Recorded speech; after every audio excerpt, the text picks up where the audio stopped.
پہ آ گیا ہے۔ تو اس لیے قیامت سے قبل توبہ کا دروازہ کھلا ہوا ہے، لیکن 40 سال قبل توبہ کا دروازہ بند ہوگا، سورج مغرب سے طلوع ہوگا۔ پھر کوئی توبہ کرنا چاہے گا بھی، بلکہ ہر کوئی توبہ کرنا چاہے گا، لیکن پھر توبہ جو ہے وہ قبول نہیں ہوگی۔ اسی طرح اور بہت سارے واقعات قیامت سے قبل جو ہیں وہ ظاہر ہوں گے، جن کی نشاندہی حضور نبی رحمت صلی اللہ علیہ وسلم نے فرمائی ہے۔ حضرت حذیفہ بن اسید انصاری رضی اللہ تعالی عنہ فرماتے ہیں کہ حضور تشریف لائے اور ہم کسی امر میں بات کر رہے تھے، تو حضور علیہ السلام نے ارشاد فرمایا کہ تم کس چیز کا تذکرہ کر رہے ہو؟ تو ہم نے عرض کی حضور ہم قیامت کے بارے میں ذکر کر رہے ہیں۔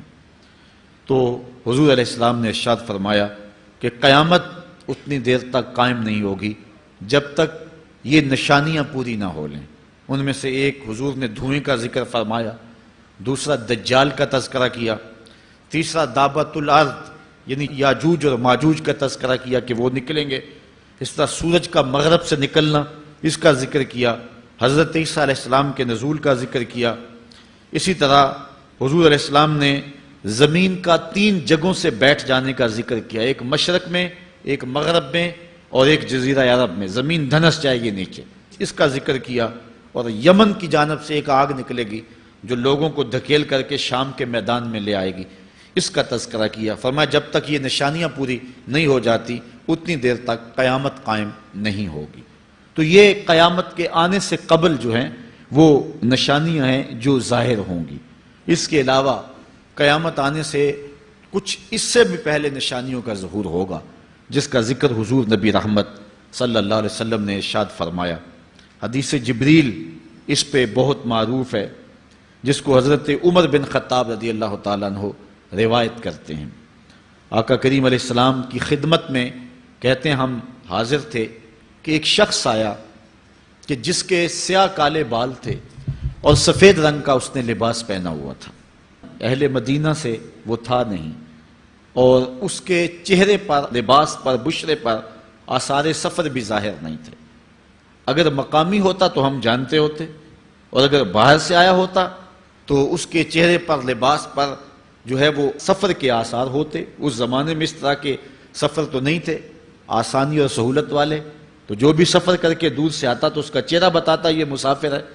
تو کہا مسافر لگتا نہیں تھا اور اہل مدینہ سے تھا نہیں۔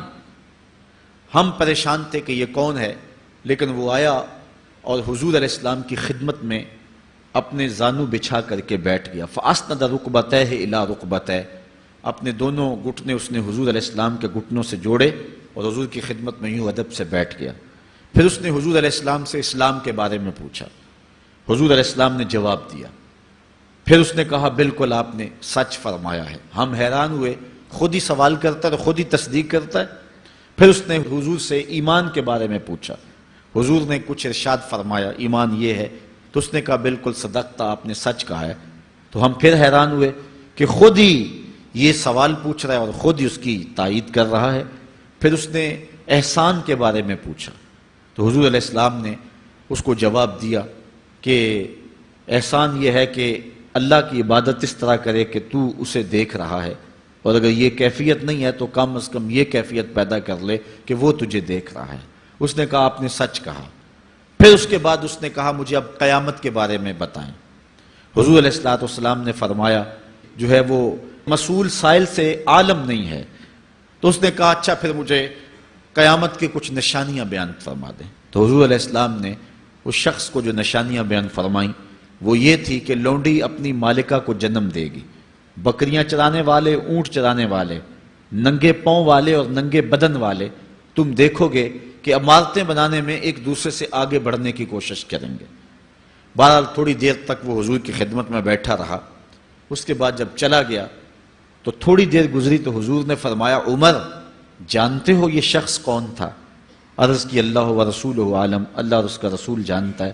فرمایا یہ جبریل امین تھا جو تمہیں تمہارا دین سکھانے کے لیے آیا تھا۔ تو حضرت جبریل امین نے آ کر کے حضور سے جو 4 سوالات کیے ان میں سے ایک سوال یہ تھا قیامت کب آئے گی اور قیامت کی نشانیاں کیا ہیں؟ تو حضور نے یہ نشانیاں بیان فرمائیں کہ لونڈی اپنی مالکہ کو جنم دے گی، اور یہ نشانی اب ہمارے سامنے ہے کہ آج اولادیں اپنے جو ہے وہ ماں باپ کی آقا بنی ہوئی ہیں، بیٹی آج ماں کی حکمران بنی ہوئی ہے۔ یہ دور جس کی نشاندہی کی وہ بالکل آج ہمارے سامنے ہے۔ حضرت ابو ہریرہ رضی اللہ تعالیٰ عنہ سے ایک روایت ہے جس کو نبی رحمت صلی اللہ علیہ وآلہ وسلم سے وہ بیان کرتے ہیں، بینما النبی صلی اللہ علیہ وسلم یحدث اذ جاء اعرابی فقال متی الساعہ۔ حضرت ابو ہریرہ فرماتے ہیں کہ ہم حضور کی خدمت میں بیٹھے ہوئے تھے، ایک شخص حاضر ہوا، اس نے حضور سے کہا کہ حضور قیامت کب آئے گی؟ یہ سوال کیا، متی الساعہ، قیامت کب آئے گی؟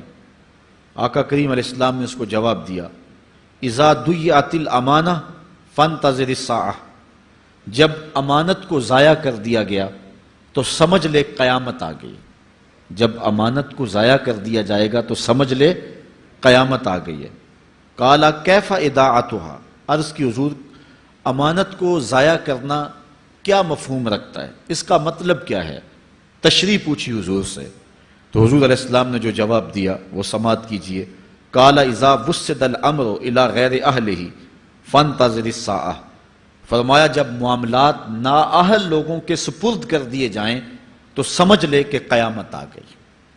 جب مسندوں کے اوپر مسندوں کے حقدار نہیں ہوں گے، جب زاغوں کے تصرف میں عقابوں کا نشیمن آ جائے گا، جب تخت و تاج کے مالک غدار، بے دین اور نااہل لوگ ہوں گے، جب تخت و تاج کی حکمرانی اور مسلح و امامت کے مسند کے اوپر بیٹھنے والے بھی نااہل ہوں گے، تو پھر سمجھ لینا کہ قیامت جو ہے وہ ظاہر ہو رہی ہے، اور قیامت کا پھر انتظار کرنا۔ آج جس زمانے سے ہم گزر رہے ہیں، ہم ذرا نظر اٹھا کر کے دیکھیں تو جس بھی منصب پر ہم کسی شخص کو دیکھتے ہیں، الا ماشاءاللہ کثیر تعداد یہی ہے کہ نااہل لوگ جو ہیں وہ عالی مرتبت مناصب کے اوپر بیٹھے ہوئے ہیں، جو کہ ان کے حقوق کو اور ان کے انتظام کو بھی نہیں جانتے، جو اس مسند کے تقاضوں سے بھی آگاہ نہیں ہیں، وہ بھی اس مسند کے اوپر بیٹھے ہوئے ہیں۔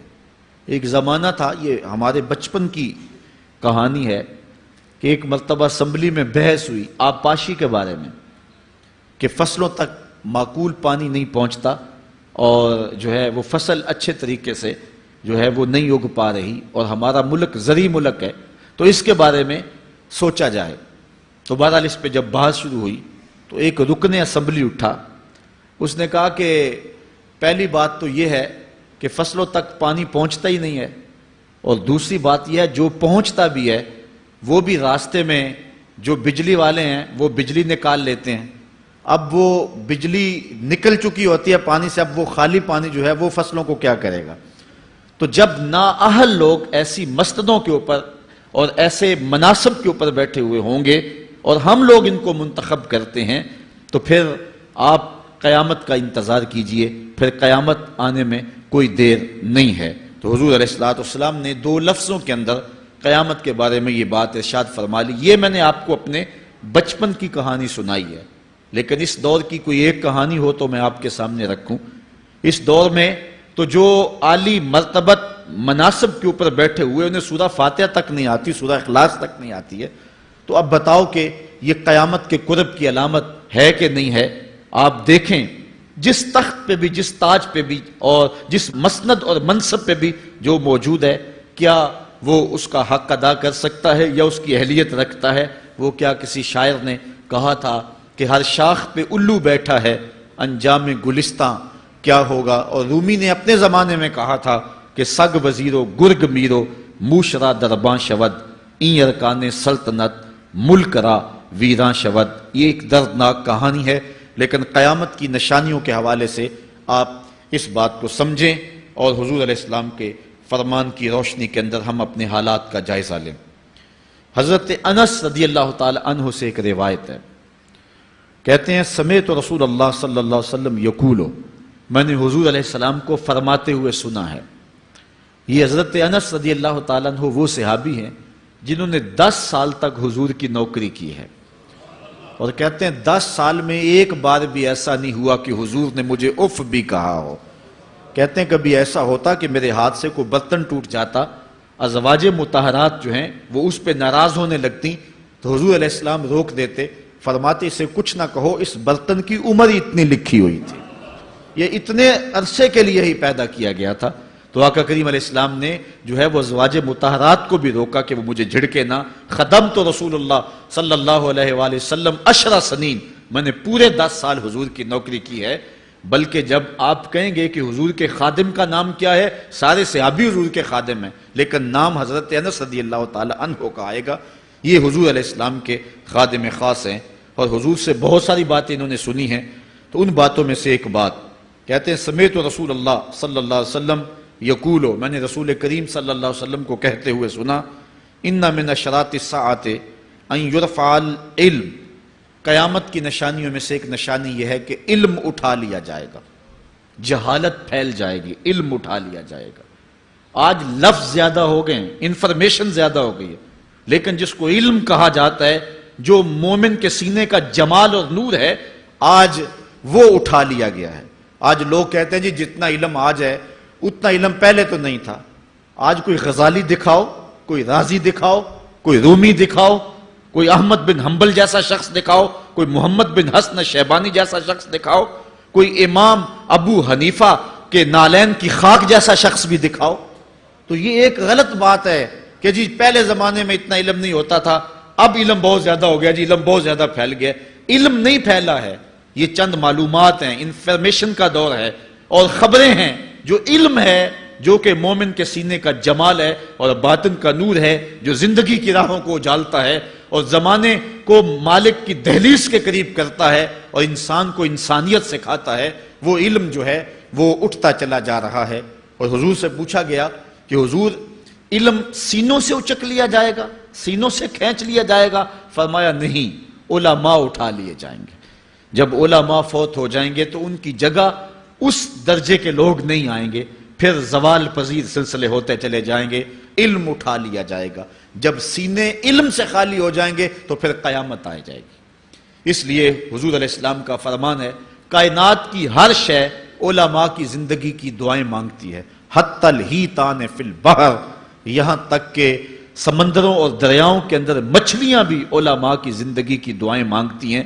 انہیں پتا ہے علماء ہیں تو کائنات معرض وجود میں آئی تو موجود رہے گی، اگر علماء نہیں ہوں گے تو کائنات جو ہے وہ بالکل قیامت کا شکار ہو جائے گی۔ تو پہلی چیز حضور نے ارشاد فرمایا، ان یرفع العلم، علم اٹھا لیا جائے گا، ویکثر الجہل، اور جہالت عام ہو جائے گی۔ علم کی جگہ جو ہے وہ جہالت عام ہو جائے گی۔ آج علماء نہیں رہے ہیں، آج ہم جو ہے وہ انحصار کرنے لگے ہیں چند ٹیلی ویژن چینلوں پہ، اور اس کا نتیجہ کیا ہے کہ مختلف چینلز کے اوپر بیٹھے بہت سارے لوگ گمراہی پھیلا رہے ہیں۔ یہ ایک الگ داستان ہے، ایک الگ کہانی ہے کہ کس طرح سے علم کا گلا گھونٹا جا رہا ہے اور کس طرح جو ہے وہ لوگوں کو گمراہ کیا جا رہا ہے۔ یہ جہالت کی کثرت ہے۔ اور تیسری بات جو حضور نے ارشاد فرمائی، وَيَكْسُرَ الزِّنَا، زنا عام ہو جائے گا۔ نظر کا زنا یہ تو اس زمانے کے اندر برا رہا ہی نہیں ہے، لوگ اس میں کوئی آر ہی نہیں سمجھتے۔ کسی کی بہن اور بیٹی کو دیکھنا اور اپنی آنکھوں کو شہوات سے بھرنا، یہ بندہ محسوس ہی نہیں کرتا ہے۔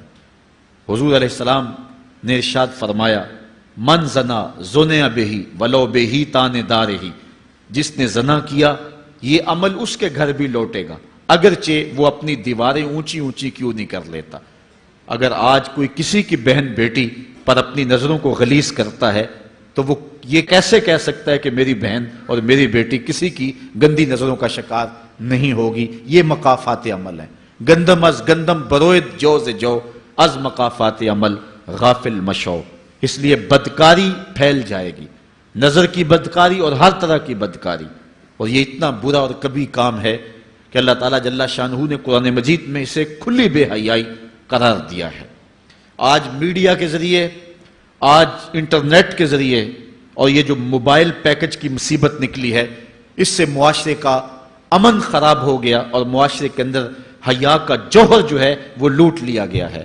اپنی نسلوں کی حفاظت کریں، ان کے ہاتھوں سے جو ہے وہ ناول چھینیں، اور ان کے ہاتھوں سے جو ہے وہ اس طرح کی مخرب اخلاق سیڈیز چھین لیں اور ان کے ہاتھوں میں اللہ کا قرآن دیں اور رسول کریم علیہ السلام کی احادیث تھمائیں اور ان کو راہ حق کا مسافر بنائیں.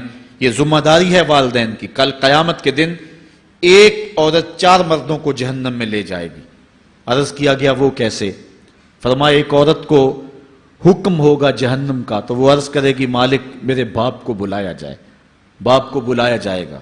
یا اللہ یہ میرا باپ ہے، میں اس کی بیٹی، میری تربیت کا جوہر اس کے ہاتھ میں تھا، آج جن بدکاریوں اور گناہوں کے سبب جہنم میں جا رہی ہوں اس کا ذمہ دار یہ ہے. وہ باپ جس نے اپنی بیٹی کو سب کچھ دیا، اپنی اولاد کی تعلیم کے لیے اپنے پلاٹ بیچ دیے، جائیدادیں فروخت کر دیں، نہیں دیا تو دین نہیں دیا. کل قیامت کے دن وہ اللہ کے حضور کیا جواب دے گا؟ ارشاد ہوگا اسے بھی پکڑو، اس کے باپ کو بھی پکڑو اور جہنم میں لے جاؤ. عرض کرے گی نہیں مالک میرے بھائی کو بلایا جائے. بھائی کو بلایا جائے گا. مالک یہ میرا بھائی ہے، میں اس کی غیرت تھی، میں جن راہوں پہ چل کر کے تیرے عتاب اور تیرے قہر و غضب کی حقدار بنی اس کا ذمہ دار یہ ہے. اگر یہ مجھے روکتا، اپنی آبرو کی حفاظت کرتا، اپنی ناموس کا پہرا دیتا تو میں ان راستوں کی مسافر کیسے بنتی؟ میری خرابی کا ذمہ دار یہ ہے. اب وہ بھائی کیا جواب دے گا جو چوکوں اور موڑوں پہ کھڑا ہو کے آنے اور جانے والی بہنوں اور بیٹیوں کو دیکھتا ہے اور یہ سمجھتا ہے کہ میری بہنیں اور میری بیٹیاں گھر میں محفوظ ہیں؟ وہ قیامت کے دن کیا جواب دے گا؟ ارشاد ہوگا اسے بھی پکڑو، اس کے باپ کو بھی پکڑو، بھائی کو بھی پکڑو، جہنم میں لے جاؤ. عرض کرے گی نہیں مالک میرے شوہر کو بھی بلایا جائے. بلایا جائے گا. مالک یہ میرا شوہر ہے اور میں اس کی بیوی، میری تربیت کا جوہر ماں باپ کے بعد اس کے ہاتھ میں تھا اور اس کے پاس طلاق کی دھمکی ایسی چیز تھی، مجھے جو چاہتا منواتا اور جس انداز میں ڈھالنا چاہتا مجھے ڈھال لیتا، لیکن اس نے مجھے کبھی راہ حق کی طرف نہیں بلایا تھا. وہ شوہر کیا جواب دے گا جو خود اپنے دوستوں کو چائے پہ بلا کے اور اپنی بیوی کو سامنے برہنہ منہ بٹھا کے بعد میں اس کے حسن کی داد مانگتا ہو بتاؤ بھابی کیسی ہے؟ تو وہ کیا جواب دے گا قیامت کے دن؟ ارشاد ہوگا اس کو بھی پکڑو، اس کے باپ کو بھی، اس کے شوہر کو بھی اور اس کے بھائی کو بھی جہنم میں لے جاؤ. عرض کرے گی نہیں مالک میرے بیٹے کو بھی بلایا جائے. بیٹے کو بلایا جائے گا. مالک یہ میرا بیٹا ہے، میں اس کی ماں ہوں، میرے سینے میں اس کے لیے تڑپتی ہوئی ممتا تو نے رکھی تھی، یہ روٹھ جاتا تو زندگی اجاڑ ہو جاتی. جو بھی چاہتا ضد کر کے منوا لیتا. مجھے کسی کے گھر کے برتن بھی مانجنے پڑے تو میں نے اس سے بھی گریز نہیں کیا، اس کی ہر فرمائش کو پورا کیا، اپنا زیور بیچ کے اس کی تعلیم مکمل کروائی. اگر یہ ضد کرتا کہ امی آپ نماز نہیں پڑھتی، میں آپ کے ہاتھ کا کھانا نہیں کھاؤں گا، امی آپ یہ عمل کیوں کرتی ہیں، یہ شریعت میں جائز نہیں ہے، تو میں جو ہے وہ کھانا نہیں کھاؤں گا، تو کیا میری ممتا مجبور نہ ہو جاتی؟ اس نے ساری زندگی کیا مجھے اس کے بارے میں کوئی کہا تھا، نیکی کی طرف بلایا تھا، بدی سے روکا تھا؟ جس بیٹے نے اپنی ماں سے ہر ضد پوری کروائی ہو تو اس نے صرف دین کے بارے میں کوئی ضد نہیں کی ہے، تو وہ کل قیامت کے دن کیا جواب ہوگا؟ ارشاد ہوگا اسے بھی پکڑو، اس کے باپ کو بھی پکڑو، اس کے خاوند کو بھی پکڑو، بھائی کو بھی پکڑو، بیٹے کو بھی پکڑو اور 5 کو گھسیٹ کے جہنم میں لے جاؤ. فرمایا ایک عورت 4 مردوں کو قیامت کے دن جہنم میں لے جائے گی.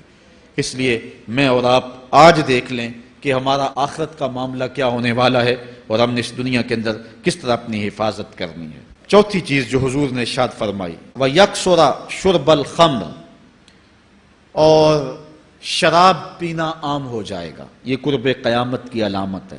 آج ہماری ایلیٹ کلاس میں اور ہمارے آیان حکومت، آیان سلطنت اور سیاستدانوں اور جو ہے وہ عالی نسب خاندان جو شمار کیے جاتے ہیں ان میں شراب پانی کی طرح سمجھی جاتی ہے. اور آج ہمارے ملک کے اندر جو ہے وہ کتنے شراب خانے موجود ہیں اور کتنے ٹنوں کے حساب سے جو ہے وہ بیرون ملک سے شراب درآمد کی جاتی ہے. یہ قرب قیامت کی نشانی ہے کہ شراب عام ہو جائے گی. ایک روایت میں آتا ہے شارب الخمر کعابد الوثن، شراب پینے والا بت پوجنے والے کی طرح ہے. کتنا سخت فرمایا گیا. اور کل قیامت کے دن سخت رسوا ہوگا جو دنیا کے اوپر شراب پیتا رہا ہوگا. اللہ تعالی ہم سب کو محفوظ فرمائے. وَيَقِلَّ الرِّجَالُ وَيَكْثُرُ النِّسَاءُ، اور ایک نشانی حضور نے یہ ارشاد فرمائی کہ مرد تھوڑے ہو جائیں گے اور عورتیں زیادہ ہو جائیں گی. ایک تو عورتوں کی افزائش زیادہ ہوگی اور دوسری بات مختلف ہنگاموں میں، حادثات میں اور جنگوں میں مرد قتل کر دیے جائیں گے اور عورتیں زیادہ ہو جائیں گی، یہاں تک کہ حضور نے فرمایا حتی یکون ل50 امرأۃ القیم الواحد، یہاں تک کہ 50 عورتوں کا ایک مرد منتظم ہوگا، 50 عورتیں ہوں گی اور کمانے والا صرف ایک مرد ہوگا۔ یہ قرب قیامت کے حالات ہیں جو حضور نے بیان کیے، حالات اس طرف بڑھ رہے ہیں اور ایک وقت وہ آنے والا ہے کہ بالکل جو حضور نے فرمایا وہ چیزیں سامنے آئیں گی۔ حضرت ابو سعید خدری رضی اللہ تعالی عنہ سے ایک روایت سنیے، حضور نے ارشاد فرمایا مجھے قسم ہے اس رب کی جس کے قبضے میں میری جان ہے، اتنی دیر تک قیامت نہیں آئے گی، یہ وقت بھی آئے گا کہ جانور انسان سے باتیں کریں گے، انسان ان کی بولی سمجھے گا اور وہ ان سے باتیں کریں گے۔ وَحَتَّى تُكَلِّمَ الرَّجُلَ عَزْبَةُ صَوْتِهِ، اور اس کے کوڑے کی جو رسی ہے، اس کا جو پھندنا ہے وہ بھی انسان سے باتیں کرے گا۔ وَالشِّرَاكُ نَالِهِ، اور اس کے جوتے کا تسمہ بھی اس سے بات کرے گا۔ يُخْبِرَ فَخِذُهُ بِمَا أَحْدَثَ أَهْلُهُ بَعْدَهُ، اس کا گھٹنا اس کو بتا دے گا اس کے بعد میں اس کے گھر والوں نے جو باتیں کی ہیں۔ یہ حالات پیدا ہو جائیں گے۔ آج موبائل اور جدید ٹیکنالوجی آ رہی ہے تو اس بات کو سمجھنا مشکل نہیں ہے، اس زمانے کے اندر جب کہ ان چیزوں کا تصور بھی نہیں تھا، صحابہ نے پھر بھی یقین کیا کہ ہوگا، حضور نے کہا ہے اور آگے بیان کیا، اور آج تو حالات نظر آ رہے ہیں کہ بالکل جو حضور نے بتایا وہ سب کچھ جو ہے وہ ہونے والا ہے۔ حضرت ابو ہریرہ رضی اللہ تعالی عنہ سے ایک روایت ہے، یہ وہ صحابی ہیں جنہوں نے سب سے زیادہ حضور علیہ السلام کے فرامین امت تک پہنچائے ہیں، کثرت کے ساتھ حضور کی صحبت کا دور پایا اور اصحاب صفہ میں سے تھے، زندگی کا ایک ایک لمحہ حضور کی قربت میں گزارا۔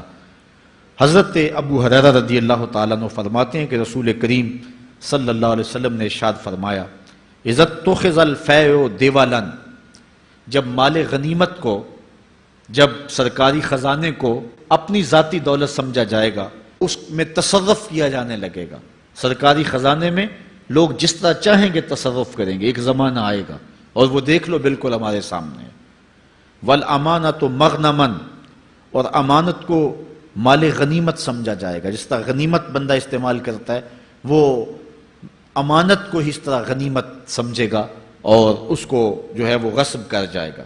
والزکوٰۃ مغرما، اور زکوٰۃ کو ٹیکس سمجھے گا، مجبور ہو کے دے گا، وہ زکوٰۃ دینا چاہے گا ہی نہیں۔ اور آج کتنے لوگ ہیں جو زکوٰۃ نہیں دیتے؟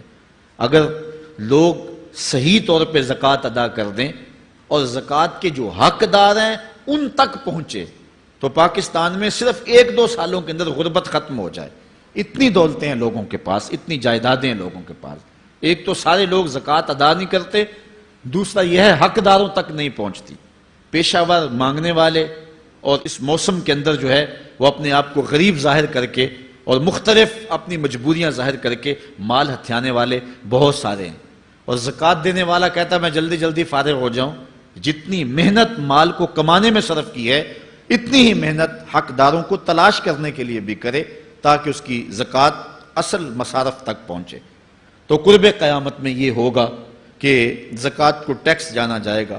وَتُعُلِّمَ لِغَيْرِ الدِّينِ، اور علم دین کے لیے حاصل نہیں کیا جائے گا، دین کے علاوہ کے لیے حاصل کیا جائے گا۔ اس کے 2-3 مفاہیم ہیں۔ ایک تو مفہوم ہے کہ علم دین حاصل کرنا لوگ چھوڑ دیں گے، وہ انجینئر اور ڈاکٹر اور کیا کچھ بننے کے لیے جو ہے وہ علم حاصل کریں گے۔ نام خدمت انسانی ہی ہے کہ میں یہ سب کچھ کر کے اپنے وطن کی خدمت کروں گا، انسانیت کی خدمت کروں گا، لیکن بعد میں جب مسندوں پہ بیٹھتے ہیں اور جو حال کرتے ہیں وہ کسی سے مخفی نہیں ہے۔ مسیحا پھر کس روپ کے اندر آتا ہے اور کس طرح قوم کو دونوں ہاتھوں سے لوٹتا ہے، یہ قرب قیامت کی نشانیاں ہیں۔ ہر بندہ جو ہے وہ علم تعلیم حاصل اچھا انسان بننے کے لیے نہیں، با کردار شخص بننے کے لیے نہیں، اچھا مومن بننے کے لیے نہیں، صالح فرد بننے کے لیے نہیں، بلکہ کمائی کرنے کے لیے، زیادہ زیادہ پیسے کمانے کے لیے وہ علم حاصل کرے گا۔ اور دوسری یہ بات کہ جو دین کا علم بھی حاصل کریں گے وہ بھی غرض و غائد جو ہے وہ اپنی چھوڑ دیں گے جس مقصد کے لیے جو ہے وہ علم حاصل کیا جاتا ہے۔ اور یہ قرب قیامت کی نشانی جو حضور نے بیان کی یہ بھی ہم اپنے زمانے میں دیکھ رہے ہیں۔ وَأَطَاعَ الرَّجُلُ امْرَأَتَهُ، اور آدمی اپنی بیوی کی اطاعت کرے گا، جو بیوی کہے گی وہ مانے گا، وَأَقَّى أُمَّهُ، اور ماں کو آگ کر دے گا، ماں کی پرواہ نہیں کرے گا، ماں کی نافرمانی کرے گا، بیوی کی بات کو ترجیح دے گا، اور ماں کی بات جو ہے اس کو ثانوی حیثیت دے گا۔ بہت بدبخت تو ایسے ہیں کہ جو ماں باپ کو ویسے ہی دقیانوسی کا تانا دے کے کہتے ہیں تمہیں تو پتہ ہی نہیں کسی بات کا، دنیا کہاں چلی گئی، اور ان کی کسی بات کو، کسی مشورے کو اور کسی حکم کو کوئی ترجیح نہیں دیتے۔